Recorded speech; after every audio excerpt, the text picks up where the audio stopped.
তোর মুখে আমি মুইতা দিমু। ঠিক বলেছো। 12 লাখ টাকা দিয়ে লালার অ্যাকাউন্টে যত টাকা আসতো সব লালার অ্যাকাউন্টেই যাইতো, ওর কাছেই থাকতো। তো অনেক ঝগড়া হয়েছে, কিন্তু এবার একটু ডিফারেন্ট। এবার ইস, আবার ইংরেজি মারা। কোনো মারামারি বা গালাগালি এরকম কোনো কিছু করে আসি নাই। একদম মিউচুয়ালি কথাবার্তা বলছি, ওর পোষায় নাই আমাকে দিয়ে, আমার ওকে দিয়ে পোষায় নাই, চলে আসছি। থাপ্পড়ে তোর বাপের নাম ভুলিয়ে দিতা।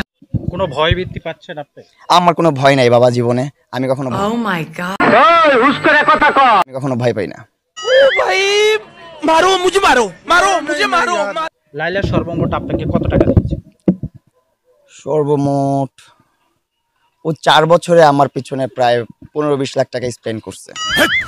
কি বলছিস তুই? মানে এইটা আমি বলি, ওর মতন ভালো মানুষের পাশে আমার মতন খারাপ মানুষ মানায় না। নিঃসন্দেহে তুই ঠিক কথা বলেছিস। Good, very good. ঠিক আছে। অনেক বেশি হয়ে গেছে একটা জিনিস, সে মায়ের চেয়ে কিন্তু কথার কষ্টটা অনেক বেশি, কিছুতে কিছু হইলে খোটা দেয়। মানে ও আমাকে নিয়ে এত ছোট করে কথা বলে, যেগুলো আমি বলতে চাই না। তো সবকিছুর একটা লিমিট আছে।